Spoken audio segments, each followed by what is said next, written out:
Discurso histórico do Lula no Fórum Progressista. Vamos lá. Liguem, gente.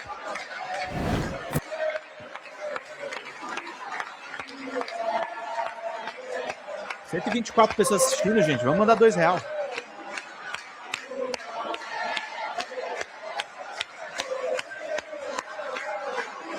Eu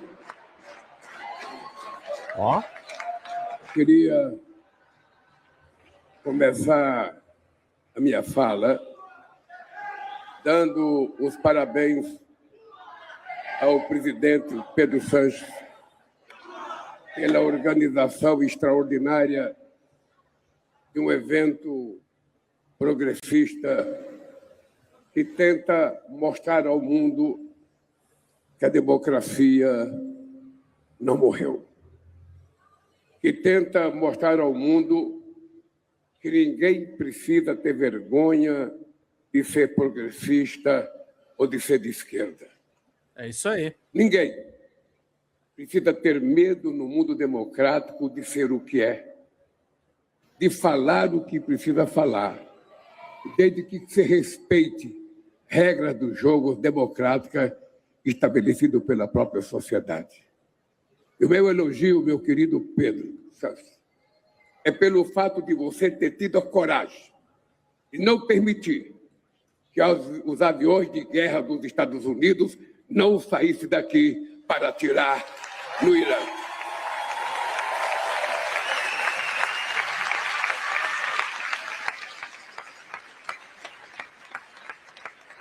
Eu estou me cuidando aqui porque eu tenho um discurso por escrito e eu fico com vontade de falar de improviso, mas eu preciso falar com muita responsabilidade porque nós estamos fazendo um movimento muito sério que não pode terminar no nosso discurso aqui e voltar a acontecer somente quando a gente fizer a nossa próxima reunião no México. O que nós estamos fazendo aqui é o começo de um movimento que tem que agir todo santo dia, durante toda semana, todo mês e durante 365 dias por ano, para que a gente restabeleça a coisa mais sagrada no mundo, que é a democracia e o multilateralismo. Fala, Visão Caleidoscópica. Bom dia. Pela TV, querido. O nome Democrata é o programa. Dessa iniciativa, Mobilização Global Progressista, diz muito. Cada uma dessas 3 palavras carrega um programa de ação. É importante entender o que elas significam. Estou diante de 5.000 pessoas que se identificam como progressistas. Desde sempre, a política se dividiu em 2 campos. De um lado, aqueles que acham que os interesses do indivíduo se sobrepõem ao da coletividade, e, do outro lado, os que acreditam que o bem-estar de cada um depende da garantia de uma vida digna e decente para todos. Essa divisão já teve muitos rótulos: direita, esquerda, conservadores e progressistas, mas o extremismo impõe um novo desafio. O campo progressista conseguiu avançar na pauta dos direitos. A situação dos trabalhadores, das mulheres, das pessoas negras e de muitas minorias é melhor hoje do que foi no passado. Não é coincidência que a reação das forças reacionárias tenha vindo de forma tão violenta com a misoginia, o racismo e o discurso de ódio. Mas o progressismo não conseguiu superar o pensamento econômico dominante. O projeto neoliberal prometeu prosperidade e entregou fome, desigualdade e insegurança. Provocou crise atrás de crise. Ainda assim, nós sucumbimos à ortodoxia. Temos sido os gerentes das mazelas do neoliberalismo. Governos de esquerda ganham as eleições com discurso de esquerda e praticam austeridade. Abre mão de políticas públicas em nome da governabilidade. Nós nos tornamos o sistema.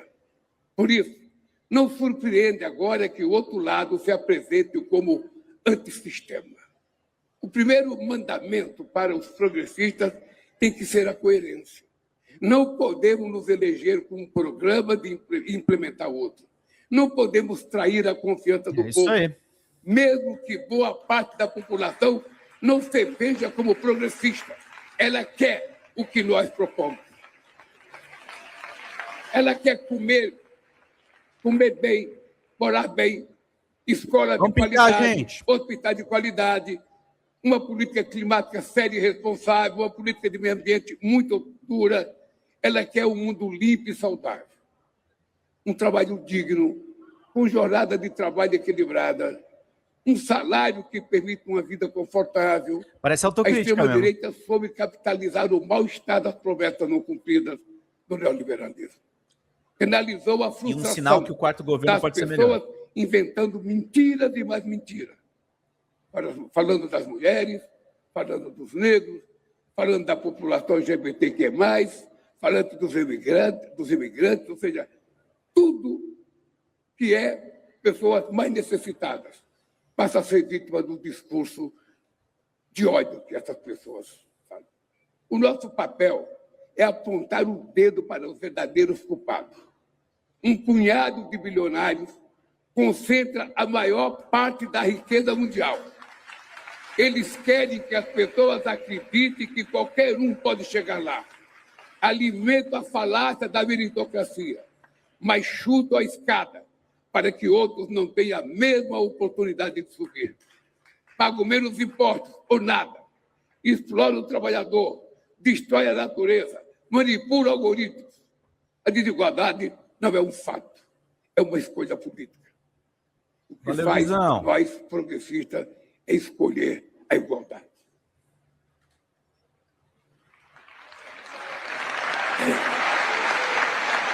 Nosso lema deve estar sempre do lado do povo. Essa luta precisa ser global. Obrigado, Lainara. Vamos, gente. Em ordem, em um mundo em desordem. Preciso da ajuda de vocês. Os senhores da guerra jogam bombas em mulheres e crianças. Gastam em armas bilhões de dólares que poderiam ser usados para acabar com a fome, resolver o problema energético e o problema da saúde. O Sul global paga a conta de guerras que não provocou e de mudanças climáticas que não causou. É tratado como o quintal das grandes potências. É sufocado por tarifas abusivas e dívidas impagáveis. Volta a ser visto como mero fornecedor de matérias-primas. Ser progressista na arena internacional é defender um multilateralismo reformado. É defender o que faz prevalência sobre a força. Que a paz faça prevalência sobre a força.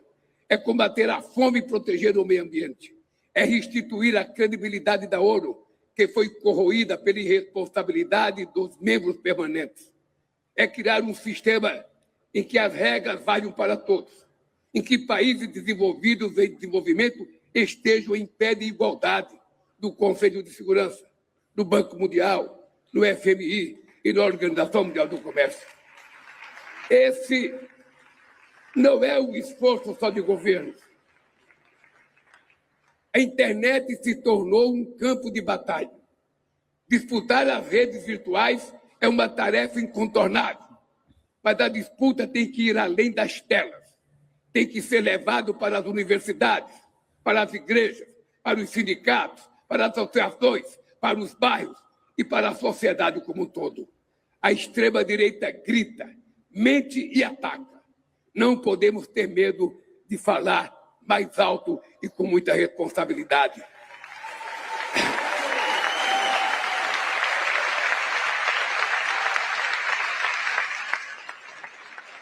Não devemos ter medo de contrapor argumentos. O risco que a extrema-direita representa à democracia não é retórico, é real. No Brasil, ela planejou um golpe de Estado, orquestrou um trama que previa tanque na rua e assassinato do presidente eleito, do vice-presidente e do presidente da Justiça Eleitoral. O Papa Leão XIV disse que a democracia corre o risco de se tornar uma máscara para o domínio das elites econômicas e tecnológicas. Nosso papel é desmascarar essas forças, desmascarar aqueles que dizem estar do lado do povo, mas governo para os mais ricos, que dizem ser patriotas, mas opõem a soberania à venda e pedem sanções contra o seu próprio país, que proclamam defender a família, mas fecham os olhos para a violência contra as mulheres e o abuso sexual de crianças, que se declaram o dono da verdade, mas espalham mentira de desinformação, que se consideram o homem de Deus, mas não tem amor ao próximo, que falam em liberdade, mas persegue quem é indiferente. Como canta João Manuel Serrat, o caminho se faz ao caminhar. A democracia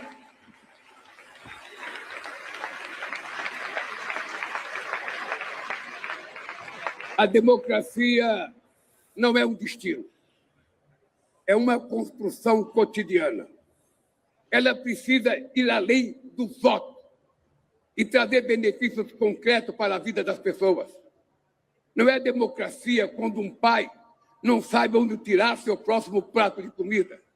Não há democracia quando o neto perde seu avô na fila do hospital. Não há democracia quando a mãe passa horas em um ônibus lotado e não consegue dar um beijo de boa noite nos seus filhos.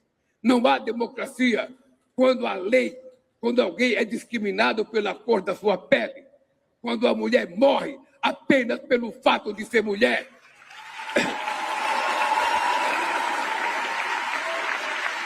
Como é que é? Como alguém ouve tudo isso e não consegue concordar? É isso, né? É isso. Sim, Lula está fazendo uma autocrítica e mostrando a maturidade necessária. Eu diria uma coisa, tá? Eu vou ser um pouquinho mais ácido no que eu vou falar. Esse governo liberal 3 estava previsto, tá? Podem ver, a movimentação do Lula 1 é um governo extremamente liberal com o Palocci na Fazenda. Ele fez a mesma coisa agora com o Haddad na Fazenda. E aí faz um governo mais desenvolvimentista, porque aí as contas vão estar equilibradas. E no caso do Lula 13, ele tinha mais justificativa ainda para ser liberal. Porque o Bolsonaro deixou o Estado destruído. Então ele equilibra as contas para fazer os investimentos num segundo governo. Isso a gente precisa colocar na cabeça, tá? Não é exatamente uma autocrítica, é uma autocrítica no campo progressista. Tem gente, tem ingênuos que acreditam mesmo que você ganha fazendo a política da direita. Mas o Lula entende isso como um recurso, como um ativo. Eu acho que ele fez isso tudo de uma maneira absolutamente consciente, sabe, gente? Temos que substituir o desalento pelo sonho, o ódio pela esperança. A mobilização global progressista tem uma missão importante: recuperar a capacidade das forças progressistas de projetar um futuro melhor, um futuro com justiça social, igualdade e democracia. Esses 3 termos, mobilização global e progressista, precisam andar juntos, não como palavras de ordem, mas como realidade viva. Queria dizer para vocês uma coisa, que eu preciso falar um minutinho de improviso. Desculpa, companheiro. Eu ando muito inquieto. Eu tenho 80 anos de idade. Eu comecei a fazer política com 30 anos de idade. 21 anos da minha vida eu passei dentro de uma fábrica. Eu saí agora ele pode ir à esquerda, pobre, entendeu, gente? No meu país, como milhões de brasileiros, para não morrer de fome.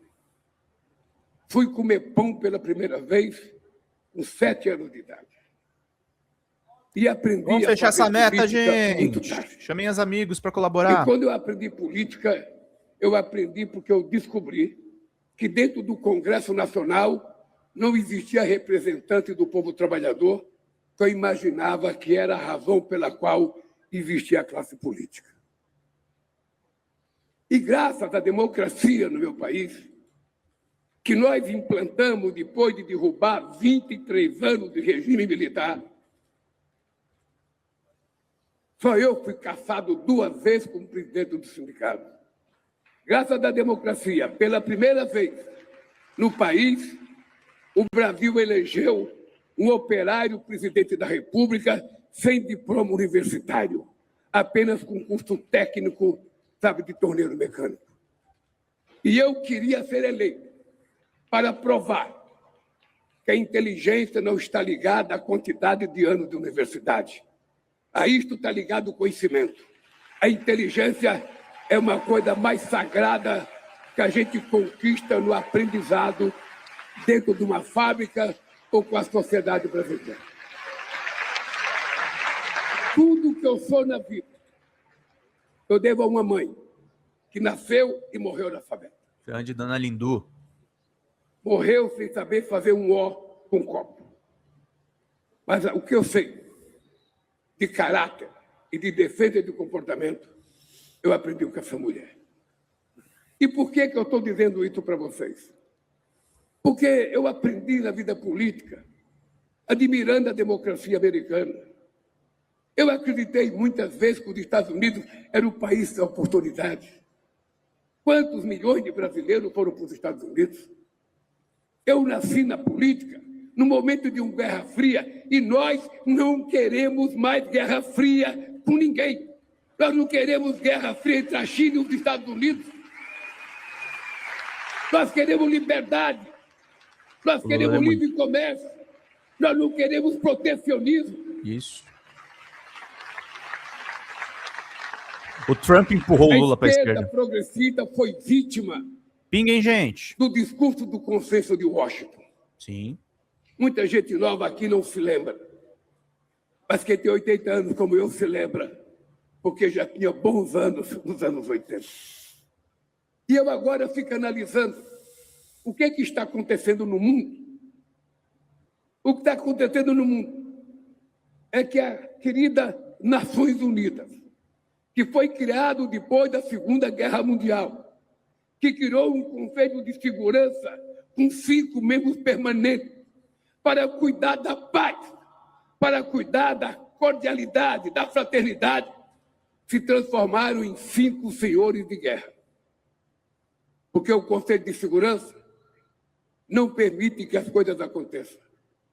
Quando um aprova uma coisa, o outro veta. E nós estamos vivendo em que mundo? Hoje nós temos uma quantidade de conflitos armados que é o maior desde a Segunda Guerra Mundial. Hoje nós temos guerra. A invasão do Iraque foi uma mentira. Cadê as armas químicas que o Saddam Hussein tinha? Nunca encontraram. A invasão pela França e pela Inglaterra na Líbia foi outra mentira, que mal cavava o Gaddafi naquele instante histórico da nossa humanidade.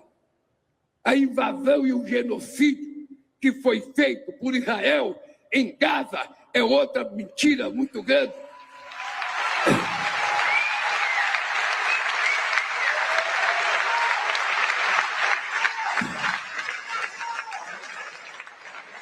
E agora o bombardeio de Israel ao Líbano, com que pretexto? E agora mais, a invasão dos Estados Unidos ao Irã. A que pretexto? Eu queria, governador de Minnesota, lhe dizer uma coisa.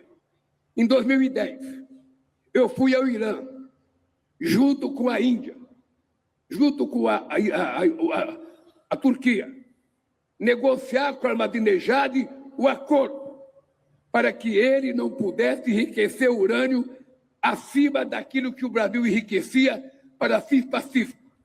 Porque no Brasil está na nossa Constituição. O Brasil está proibido de produzir e fabricar armas nucleares. Isso é da Constituição. E nós vamos lá para convencer o Ahmadinejad e o Khamenei. E depois de 2 dias, nós conseguimos um acordo. Um acordo que foi feito com base numa carta manuscrita que o Obama me mandou. Depois de 2 dias, Ahmadinejad aceitou fazer o acordo. Quando nós publicamos o acordo, eu imaginei que nós íamos ser elogiados porque o Irã não ia mais enriquecer o urânio e a parte que ele ia enriquecer ia mandar para a Turquia guardar. O que aconteceu, companheiro Pedro Sanches? A União Europeia e os Estados Unidos não aceitaram o acordo. E agora estão atrás, outra vez, de construir a ideia de que o Irã iria construir bomba atômica. Eles não iriam construir bomba atômica. Nós Precisamos acabar com essa história de contar mentiras sobre as pessoas para depois destruir as pessoas. A América Latina é vendida como se fosse o mundo do narcotráfico. O mundo árabe é vendido como se fosse o mundo do terrorismo. E quem é que é bom nesse mundo? Quem é que é bom? A gente tem que entender uma coisa. Vamos pingar, gente. Muitas vezes nós somos vítimas, sabe, da nossa inocência política. Quantas vezes, Pedro, a gente ganha eleições e depois a imprensa, depois do sistema financeiro, depois os acadêmicos conservadores escrevem artigos, matéria na imprensa, obrigando a gente a tentar destruir aquilo que foi a razão da nossa eleição. Isso. E a gente vai ficando com medo. E a gente vai tentando agradar o mercado. A gente vai tentando agradar o empresário. E o que acontece é que nós vamos ficando desmoralizados. Então, eu penso que desse encontro aqui, eu queria dizer ao presidente Trump, ao presidente Xi Jinping, ao presidente Putin, ao presidente Macron e ao primeiro-ministro da Inglaterra, que são os 5 membros do Conselho de Segurança da ONU. Pelo amor de Deus, cumpram com as suas obrigações de garantir a paz no mundo. Convoque uma reunião e pare com essa loucura de guerra, porque o mundo não comporta mais.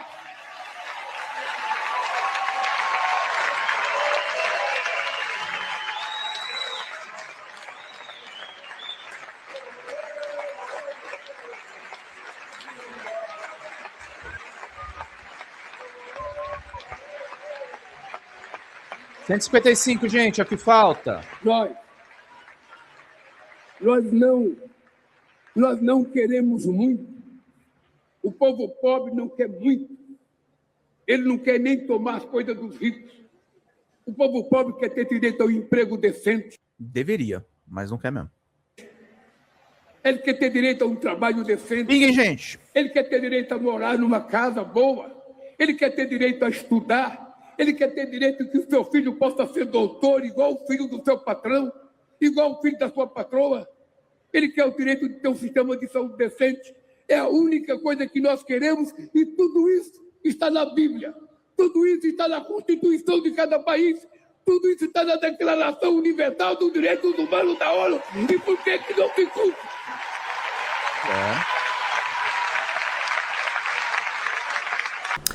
Fala, galera da Folha TV, não se esquece de se inscrever aqui no nosso canal para assistir programas como Folha Notícias Manhã, Folha Notícias Noite, o nosso Folha Entrevista e o nosso Barzinho das Meninas. Muitas coisas bacanas a gente acompanha por aqui e a gente precisa muito, muito do apoio de vocês para nosso trabalho jornalístico, investigativo, de curadoria de conteúdo, com vocês ajudando no nosso Pix, folhademocrata@gmail.com, ou mandando superchats, valeu demais, e os recursos financeiros, tornando-se membro do nosso canal, no nosso curso de jornalismo básico, para você ficar muito bem informado a respeito de tudo.